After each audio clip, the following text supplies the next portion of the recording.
ನಮಸ್ತೆ, welcome to the channel. ನಾನಿವತ್ತು ಸುಟ್ಟ ಬದನೆಕಾಯಿಯ ಚಟ್ನಿಯ ರೆಸಿಪಿಯನ್ನು ತೋರಿಸ್ತಾ ಇದ್ದೀನಿ. ಇದನ್ನು ಬದನೆಕಾಯಿ ಮೊಸರು ಬಜ್ಜಿ ಅಂತ ಕೂಡ ಹೇಳ್ಬೋದು. ತುಂಬ ಟೇಸ್ಟಿಯಾಗಿರುತ್ತೆ. ಮಾಡೋದು ಹೇಗೆ ಅಂತ ನೋಡೋಣ ಬನ್ನಿ.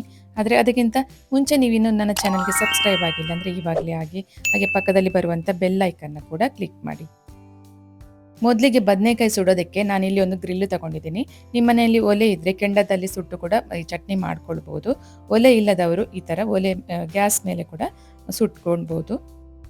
ಮೊದಲಿಗೆ ಬದನೆಕಾಯಿಗೆ ಸ್ವಲ್ಪ ಎಣ್ಣೆ ಸವರಿ ಈ ಥರ ಇಟ್ಕೋಬೇಕು. ಗ್ರಿಲ್ ಮೇಲೆ ಚೆನ್ನಾಗಿ ಇದನ್ನು ತಿರುಗಿಸಿಕೊಂಡು ಚೆನ್ನಾಗಿ ಕಾಯಿಸ್ಕೊಳ್ಬೇಕು. ಒಳಗಡೆ ಎಲ್ಲ ಚೆನ್ನಾಗಿ ಬೇಯಬೇಕು. ಈ ಥರ ಟರ್ನ್ ಮಾಡಿ ಕಾಯಿಸ್ಕೊಳ್ಬೇಕು. ನಾನಿಲ್ಲಿ ಮಟ್ಟು ಬದನೆಕಾಯಿಯಲ್ಲಿ ಮಾಡ್ತಾ ಇದ್ದೀನಿ, ಅಥವಾ ಇದನ್ನು ತುಳುವಲ್ಲಿ ಮಟ್ಟುಗುಳ್ಳ ಅಂತ ಕೂಡ ಹೇಳ್ತಾರೆ. ಈ ಬದನೆಕಾಯಿ ಸಿಕ್ಕಿಲ್ಲ ಅಂದರೆ ಯಾವ ಬದನೆಕಾಯಿಯಲ್ಲೂ ಕೂಡ ನೀವು ಮಾಡ್ಕೊಳ್ಬೋದು. ಈ ಥರ ನೋಡಿ ಕಂಪ್ಲೀಟಾಗಿ ಇದು ಚೆನ್ನಾಗಿ ಸುಡಬೇಕು. ಒಳಗಡೆ ಎಲ್ಲ ಚೆನ್ನಾಗಿ ಬೇಯಬೇಕಿದು. ಇದನ್ನು ಕಡ್ಡಿ ಅಥವಾ ಒಂದು ಫೋರ್ಕನ್ನು ಚುಚ್ಚಿ ನೋಡ್ಬೋದು ಒಳಗಡೆ ಚೆನ್ನಾಗಿ ಬೆಂದಿದೆಯಾ ಅಂತ. ಇದು ಚೆನ್ನಾಗಿ ಬೆಂದಿದೆ. ಇವಾಗ ತೆಗಿತಾ ಇದ್ದೀನಿ. ಇವಾಗ ಒಂದು ಬೌಲಿಗೆ ಸ್ವಲ್ಪ ನೀರು ಹಾಕ್ಕೊಂಡು ಇದರಲ್ಲಿ ಬದನೆಕಾಯಿಯನ್ನು ಹಾಕ್ಕೊಳ್ತಾ ಇದ್ದೀನಿ. ಮೇಲ್ಗಡೆಯಿಂದ ಸುಟ್ಟಂತಹ ಪೂರ್ತಿ ಪಾಟನ್ನು ತೆಗಿಬೇಕು. ಈ ಥರ ಪೂರ್ತಿಯಾಗಿ ಸುಟ್ಟಂತ ಮೇಲ್ಗಡೆ ಸಿಪ್ಪೆಯನ್ನು ತೆಗಿಬೇಕು. ಚೂರ್ಸ ಕಪ್ಪಿರಬಾರ್ದು. ಕಪ್ಪು ಉಳಿದ್ರೆ ಕಹಿ ಬರುತ್ತೆ ಚಟ್ನಿ. ಇವಾಗ ಮತ್ತೊಂದು ಬೌಲಿಗೆ ಅರ್ಧ ಕಪ್ಪಿನಷ್ಟು ಮೊಸರು ಹಾಕ್ಕೊಳ್ತಾ ಇದ್ದೀನಿ. ಹಾಗೆ ಕಟ್ ಮಾಡಿಟ್ಟಂತಹ ಒಂದು ಈರುಳ್ಳಿಯನ್ನು ಹಾಕ್ಕೊಳ್ತಾ ಇದ್ದೀನಿ. ಹಾಗೆ ಇವಾಗ ಖಾರಕ್ಕೆ ನಾನು 2 ಹಸಿಮೆಣಸನ್ನು ಕಟ್ ಮಾಡಿ ಹಾಕಿದ್ದೀನಿ.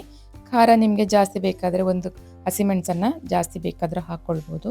ಇವಾಗ 1 ಇಂಚಷ್ಟು ಶುಂಠಿಯನ್ನು ಈ ಥರ ಚಿಕ್ಕದಾಗಿ ಕಟ್ ಮಾಡಿ ಹಾಕಿದ್ದೀನಿ. ಹಾಗೆ ಸ್ವಲ್ಪ ಕೊತ್ತಂಬರಿ ಸೊಪ್ಪು ಹಾಕ್ಕೊಳ್ತಾ ಇದ್ದೀನಿ.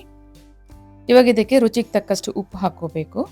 ಉಪ್ಪು ಹಾಕೊಂಡ ನಂತರ ಇದನ್ನು ಚೆನ್ನಾಗಿ ಮಿಕ್ಸ್ ಮಾಡ್ಕೊಳ್ಬೇಕು ಒಂದ್ಸರ್ತಿ. ಇವಾಗ ಈ ಮೊಸರಿನ ಮಿಶ್ರಣಕ್ಕೆ ಸಿಪ್ಪೆ ತೆಗೆದಿಟ್ಟಂತಹ ಬದನೆಕಾಯಿಯನ್ನು ಹಾಕ್ಕೊಳ್ಬೇಕು. ಈ ಥರ ಇದನ್ನು ಕೈಯಲ್ಲೇ ಬಿಡಿಸ್ಕೊಳ್ಬೇಕು. ಬಿಸಿ ಇದ್ದರೆ ಚಮಚ ಅಥವಾ ಫೋರ್ಕಿನ ಸಹಾಯ ಪಡ್ಕೊಳ್ಬೋದು ನೀವು. ನಾನಿವಾಗ ಚಮಚದಲ್ಲಿ ಇದನ್ನು ಬಿಡಿಸಿ ಹಾಕ್ತಾ ಇದ್ದೀನಿ. ನೋಡಿ, ಇದನ್ನು ಕಂಪ್ಲೀಟಾಗಿ ಬಿಡಿಸಿದ್ದೀನಿ. ಇವಾಗ ಇದನ್ನು ಕೈಯಲ್ಲೇ ಚೆನ್ನಾಗಿ ಕಿವುಚ್ಕೊಳ್ಬೇಕು. ಮೊಸರು ಮತ್ತು ಬದನೆಕಾಯಿ ಚೆನ್ನಾಗಿ ಒಂದಕ್ಕೊಂದು ಬೆರಿಬೇಕು. ಇವಾಗ ನೋಡಿ, ಮೊಸರು ಬಜ್ಜಿ ಆಲ್ಮೋಸ್ಟ್ ರೆಡಿಯಾಗಿದೆ. ಇವಾಗ ಕೊನೆಯದಾಗಿ ಇದಕ್ಕೊಂದು ಒಗ್ಗರಣೆ ಹಾಕ್ತಾ ಇದ್ದೀನಿ. ನಾನಿಲ್ಲಿ ಸಾಸಿವೆ, ಕರಿಬೇವು ಹಾಗೆ ಒಂದು ಒಣಮೆಣಸು ಹಾಕಿ ಒಗ್ಗರಣೆ ರೆಡಿ ಮಾಡಿದ್ದೀನಿ. ಇವಾಗ ಒಗ್ಗರಣೆ ರೆಡಿಯಾಗಿದೆ. ಇದನ್ನು ಇವಾಗ ಇದರ ಜೊತೆ ಚೆನ್ನಾಗಿ ಮಿಕ್ಸ್ ಮಾಡ್ಕೊಳ್ಬೇಕು.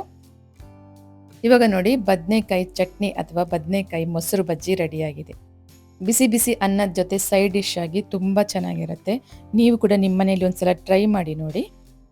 ಈ ರೆಸಿಪಿ ಇಷ್ಟ ಆಗಿದ್ರೆ ವಿಡಿಯೋದ ಕೊನೆಗೊಂದು ಲೈಕ್ ಕೊಡಿ, ಹಾಗೆ ವಿಡಿಯೋನ ಶೇರ್ ಮಾಡಿ, ಹಾಗೆ ಹೇಗೆ ಬಂತು ಅಂತ ಕಮೆಂಟಲ್ಲಿ ತಿಳಿಸಿ. ಹಾಗೆ ಇದೇ ಥರದ ರೆಸಿಪಿಗಳಿಗಾಗಿ ನನ್ನ ಚಾನಲನ್ನು ತಪ್ಪದೆ ಸಬ್ಸ್ಕ್ರೈಬ್ ಮಾಡಿ. ಮತ್ತಷ್ಟು ಹೊಸ ರೆಸಿಪಿಗಳೊಂದಿಗೆ ಮತ್ತೆ ಬರ್ತೀನಿ. Thank you for watching.